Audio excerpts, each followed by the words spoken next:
Welcome to Boomer Bongo Boulevard. I'm Mike Just Mike. Along with me is my dear brother, Ron Just Ron.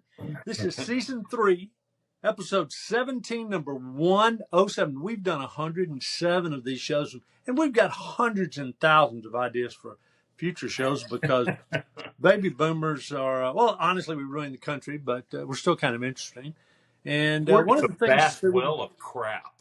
yeah, oh yeah, we filled it up with junk. But I gave it the title, Ron, TV by Any Other Name.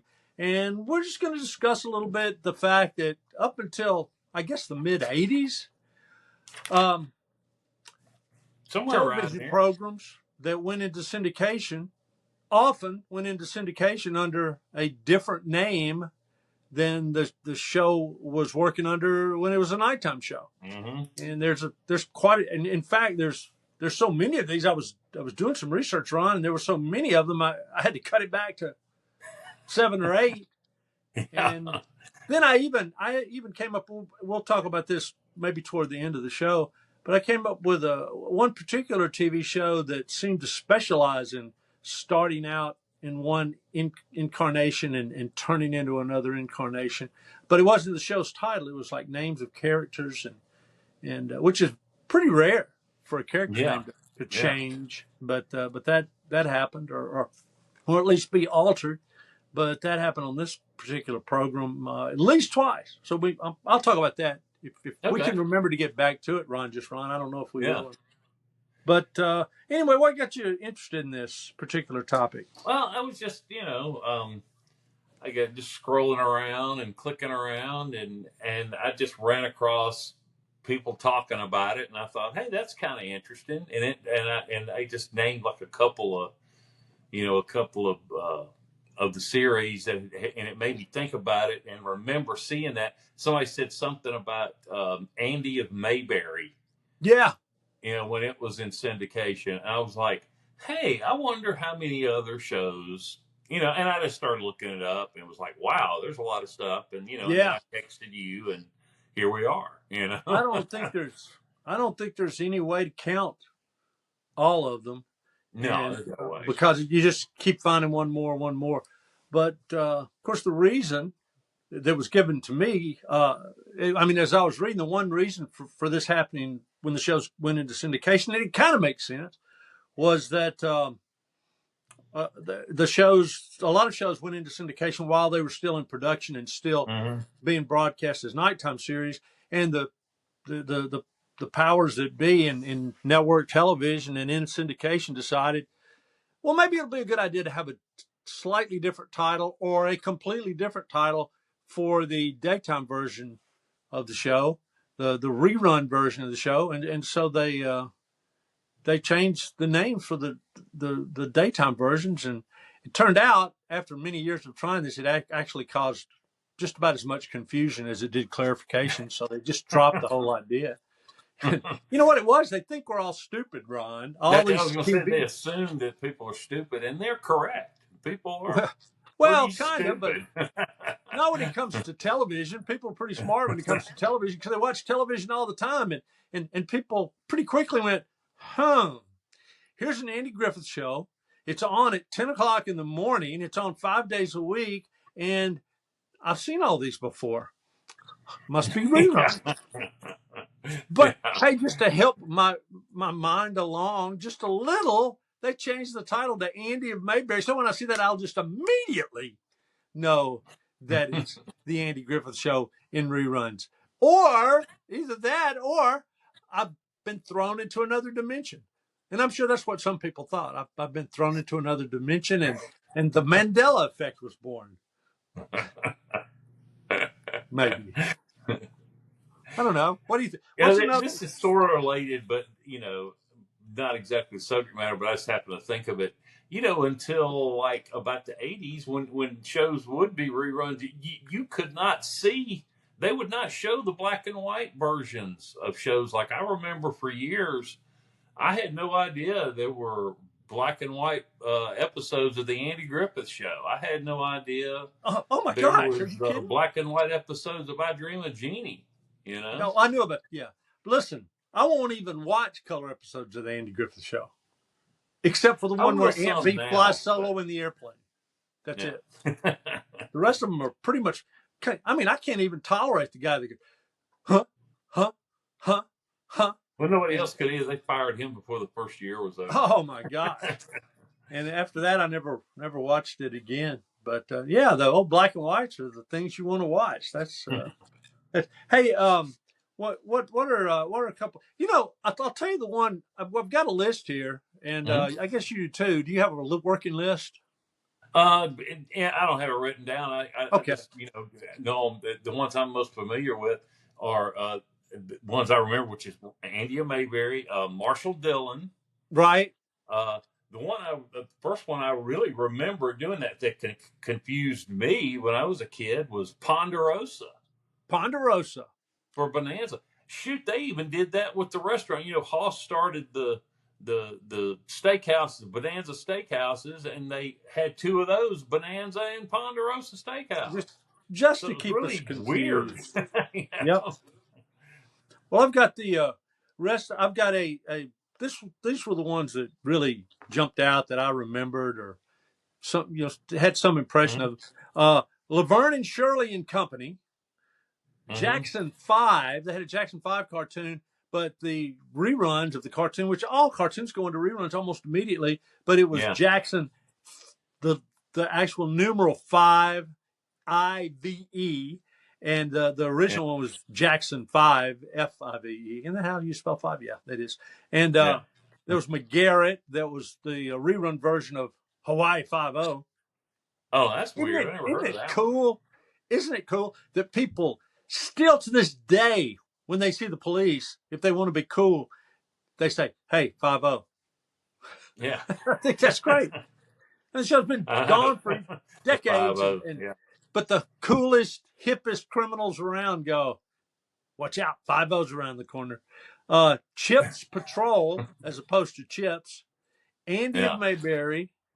And here's the one I really liked because it gives you some knowledge. It adds to your knowledge. Yeah. Dragnet in reruns was called Badge 714 or Badge 714.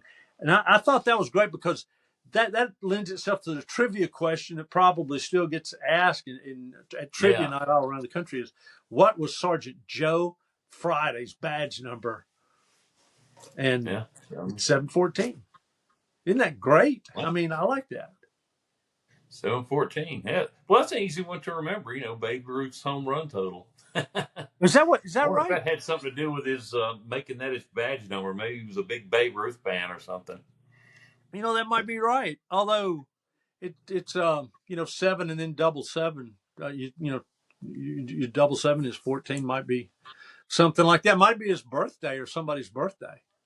Seven Yeah. 14, July the 14th. Who knows? I didn't look that Yeah. up. I should have. Probably nobody knows. But Yeah. another one I thought of, Ron, is Carol Burnett and Friends. But Yeah. that's not quite the same category because what they did there was they made that into a separate kind of show. They took the Carol Burnett 30-minute show. cut Hmm. it down to it was an hour show. Like I guess not all variety shows. I remember Kenny Rogers' variety show was half an hour. The syndicated ones, a lot of the syndicated variety Yeah. shows were half an hour, but they cut it down to a half an hour, I guess, because it was easier to sell. And that's around. You can find that Well, with easily. Kel Burnett, they just cut all the production numbers out of it, which nobody liked anyway. Yeah, Carol liked them. Come on, Yeah. Carol liked them. That way you got to find out just what a great friend Julie Andrews was to Carol Burnett. Yeah. That's that's pretty cool. Is Carol Burnett and Julie Andrews are both still alive? Both Yeah. are both in their 90s, I guess, and supposedly Yeah. best friends or best showbiz Yeah. friends. After years It's a from mind blower that the two stars of Mary Poppins are still alive, for the love of yeah God. Dick Van yeah Dyke and Julie Andrews. Like, yeah, and holy crap, of course Dick Van Dyke appeared on Carol Burnett. Quite wasn't Yeah. he? He was a regular for a short period. He replaced Harvey Korman the final season. Harvey did something that really pissed Carol off, and Oh really? she fired him. Yeah. Oh Are you They sure? got to be friends again afterward, but he Oh, okay. did some. I think he did something. He was like really rude to a guest, or just was like a real jerk. And she was like, "That's can't do that. You're I think gone, you might have. bud." I think you might be operating in an alternate universe, but I'll take your word for it on that. Well, that's why Hey, Dick Van Dyke was the regular of the final season. here's something that was interesting, and this is not doesn't have anything to do with reruns, but some television programs change their titles for various reasons. But the one that I remember was Valerie Harper. She had a Oh TV yeah, series called Valerie, and yeah, she definitely got fired. Got in yeah, contract negotiations, yeah, and finally they go, "Well, you're just fired," and they let her go. But then they had this show called Valerie, and they yeah, didn't have a Valerie, and they hired Sandy Duncan, I think, yeah. to be the mom, and they changed the name to, I think, Valerie colon Valerie's Family is what it became Valerie's first. Family. Yeah, and Then it became the Hogan Family. right, the Yeah. Hogan Family, Hmm. and so that and they really never changed the setup. By the way, Jason Bateman had a major role in that. That's really where one of the places where Jason Bateman made his Yeah, where splash he was he made his played hay. one of the Yeah. Hogan children. Yeah, he was funny. He's always been funny, but that was kind of an interesting change. And so I've never seen that much, and they didn't try to syndicate the Hogan Family very much. They did a I've run little, across it every once in a while in streaming, right, somewhere. But right. But I never saw one with Valerie Harper, and that any of the Valerie Harper episodes. I guess they just picked it up I about guess so. Yeah. 2 seasons in, or whenever they got rid of her Yeah. and got rid of Valerie Harper, and just carried on from there. Still, though, a little confusing, I guess, because Valerie Harper in no way, shape, or form looks like Sandy Duncan, or vice versa. Well, she Uh, wasn't like the new mom. She was like like the dad's sister or something. yeah, And was like something. helping out because Valerie died. Right, right, right. Yeah. And another show that changed names, and I'm not even sure which came first, but it was a highly rated show years ago. Had black and white versions, and the other versions kept going on and on. Was the Danny Thomas Show, Hmm. which the reruns, I think I can't remember which is which, but Make Room for Daddy was sort of the alternate name almost, and Yeah. then they I think they made the Danny Thomas Show the reruns. Make Room for Daddy was the Hmm. for Danny. Was it Daddy or Dan? I think it's Make Room for Daddy. It was Make Room for Daddy. Yeah. Yeah, and they went to and that was I think the original show. I think it Yeah. was, and but just gradually everything sort of turned into the Danny Thomas Show, which was on for quite a few years, and then they kept bringing it back, and they finally brought it back in a format that was Make Room for Granddaddy. Yeah. They did Oh, that years and later, like in the 80s or yeah, something. had like Didn't one last long. episode, Yeah. right? And so it is kind of hard to keep up with shows, except for the fact that you don't really need to know the name. If you saw the show and you kind of knew, common sense would tell you, oh, these are reruns. It's Yeah. been years since this show's been in production. And I guess some of this was confusing to some people, but most folks can keep Yeah. up with that Ron, just Ron. They I uh can. they, they changed Ellen DeGeneres' show. It was These Friends of Mine for a year or two. Then Oh, it became the Ellen DeGeneres show. right. Yeah, there's a couple of times stuff like that has happened.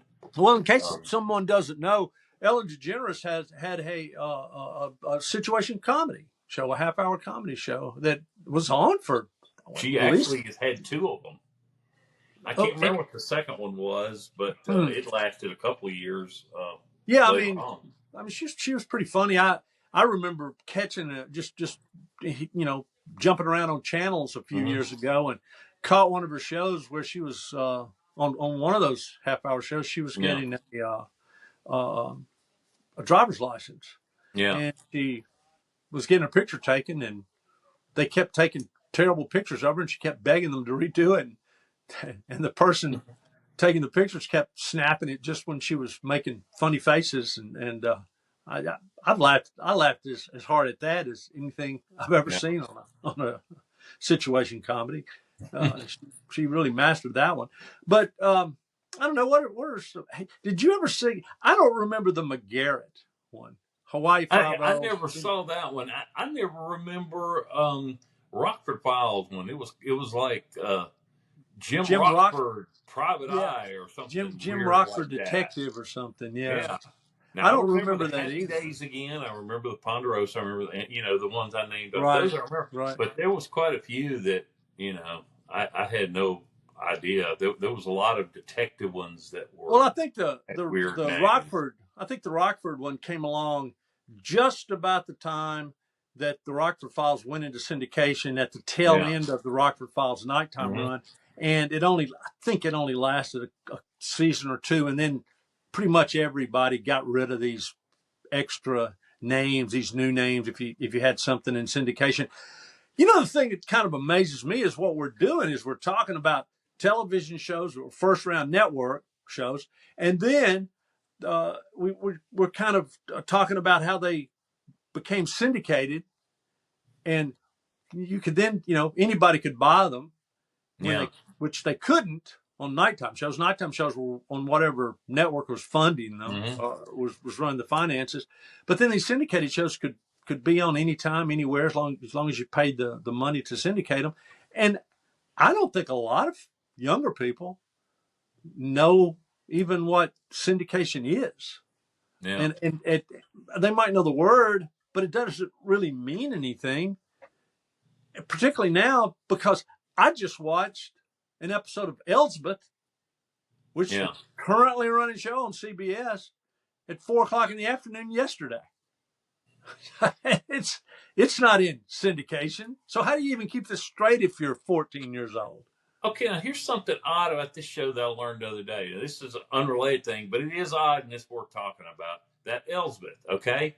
Now, this is the first time I can ever remember a show that got spun off from another show, and it was just a minor character that only appeared a few times on a show, and then they spun a show off like 10 years later. Yeah, Because she was a character that showed up, I think I looked up IMDb 14 times on The Good Wife. yeah, right, right. And that ended in 2016. The last time she appeared was, I think, maybe in 2014 or something. So it's like 10 years went by, and they went, "Hey, remember that character that?" I mean, how did that even happen? Just who? I mean, you have to do a little research. I haven't done any research on this, Yeah. but usually there's a story behind it. Usually Mhm. there's a character in common. I mean, not a character, but a producer that's Mhm. that's that has a new production company, and they Yeah. were helping produce The Good Wife, and they just remembered the actress, and they talk, and you could see how it was I going mean, to there's happen. been You would plenty of think, times small characters became series. right, Because they'll do like little backdoor pilots all the time, like they did with Mork. Mork and Mindy. right, right, right, right. And things like that. You've seen that many, many times. Andy Griffith was even a backdoor Right. pilot. On But what was that yeah, from? That was from the Danny Thomas show. That was from yeah, I Make saw Room that for. not too long ago. That was kind of Yeah. interesting. The But yeah, I don't know what the record is for time that a character appeared on one show and then yeah. shows up in their own show later that was still the But same usually it's character. pretty quick after, because I remember Richie Brockelman Private Eye was spun off of Rockford, and that was done pretty quickly. That was with Tom Right. Selleck or whatever I believe was his name. Well, who was the I can't think of the comedian. This guy I didn't there's a comedian who had a character that was on a cop show. Yeah. I can't think of the character's name now, but he ended up appearing on 5 or 6 different shows. They just picked that character up. Hmm.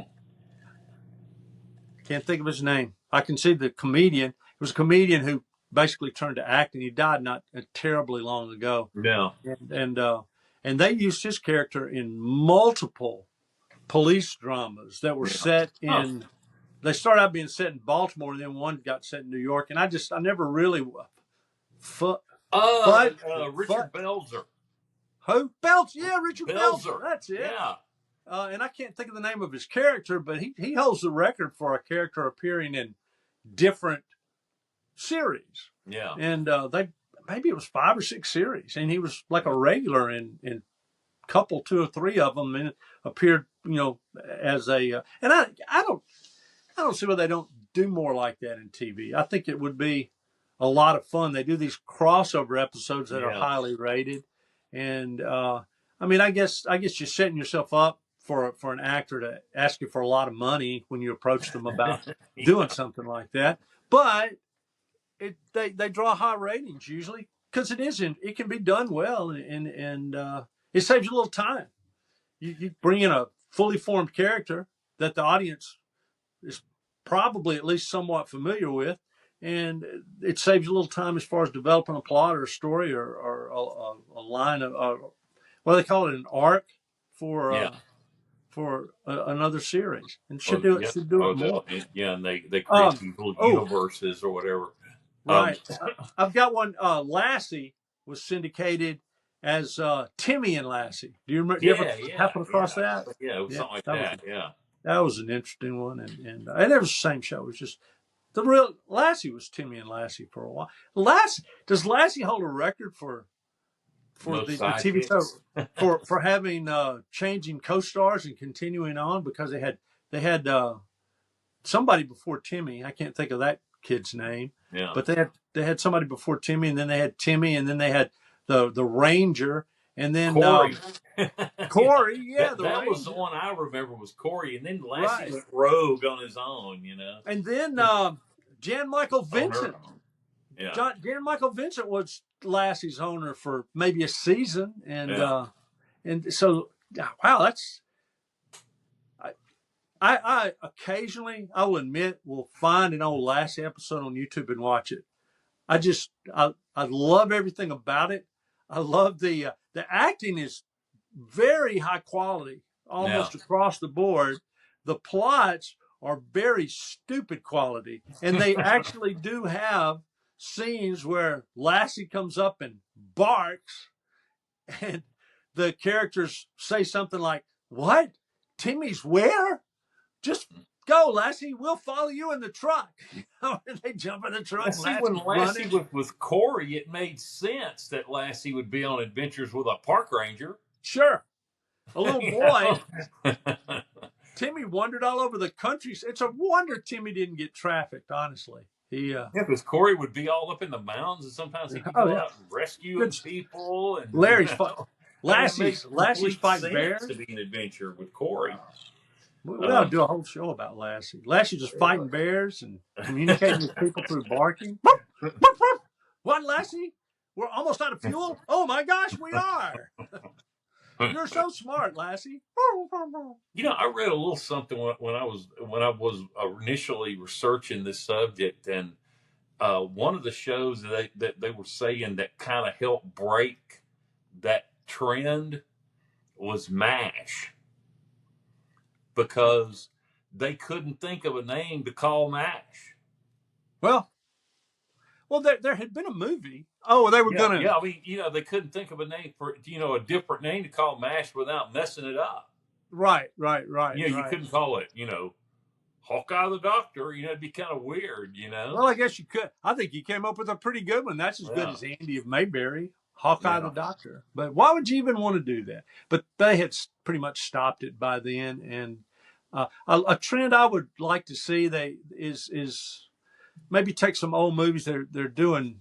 They do reboots of movies with different actors, which is no fun to me. But what would be kind of fun is maybe take a really old series and bring in new actors and do a TV series on it. They redo old TV series as new ones, but maybe do a movie, because people are kind of used to the TV series based on a movie having different actors in it. And maybe you could, that would be something they could think about doing. I don't know. I have all kinds of great ideas that go nowhere, and this is yet another one. So, oh, you know what? I do have a song of the week. All right. Want to hear it? Do you have one, or? No. I've got, this is pretty obvious. Theme from Hawaii Five-0. Nice. By the Ventures. That what a great song. And according to my research, it 1969 it went to number 5 in the country. And I can remember hearing this on the radio, and it was a great song. It was also a great song if you had it on to get a speeding ticket too, because you just felt like driving your car really fast while they were going. Because McGarrett was always driving around really fast and jumping out, and he never got a ticket because he was a cop. You know, he was. And you know what though, Ron? The Ventures. Do you know they're still around? I mean, it's kind of a second generation now. People have taken over and become, but they're still around. They're huge in Japan, and the Ventures released something like 200 record albums. Wow. They started in the late 50s, went all through the 60s and 70s and 80s, and they were just churning out albums, all instrumentals as far as I know. Maybe they had one or two. They're kind of like the Us of music. Oh, man. They're just churning out crap and ain't nobody listening. Well, Ron, listen. They really popularized the electric guitar back in the, and I'm sitting there reading it and I'm going, so, okay, I understand the Rock and Roll Hall of Fame's a bunch of snobs. We've talked about the Rock and Roll Hall of Fame. Everybody knows it. It's not a bunch of snobs. It's one big snob that gets everybody else to go along with them. But what about the Ventures? I mean, they really did rock and roll and were just really on the forefront of the use of electric guitars, which defines rock and roll. Why aren't they in there? I mean, there's no excuse for not having the Ventures in the Rock and Roll Hall of Fame. None. Zero. Not one. If anybody belongs in it, in fact, the Ventures do. It's incredible to read their background. But that's all I've got to say. All right. We are just about done. And you said a lot. I enjoyed this topic more than I thought I would. It's a fun and interesting topic, and I'm not the head. You get little tributaries off on it, which is fun too. You know? What do you call it? I didn't even talk about Lori, Dick Van Dyke Show, Lori and Laura, and but they started out calling her Lori and changed over to Laura, and if you don't remember, I see that a lot. See people's names change and stuff. Through They don't see it as much anymore because they hire people to be like the caretaker of consistency and stuff now. Yeah. So stuff like that doesn't happen as much anymore. Yeah, those actors, they're not thinking about too much. They're just memorizing lines and saying whatever they tell them to say, and they don't analyze. So they're at the mercy of their handlers. Ron, that's just about it for Boomer Bongo Boulevard this week, but I've enjoyed it. Yeah, me too.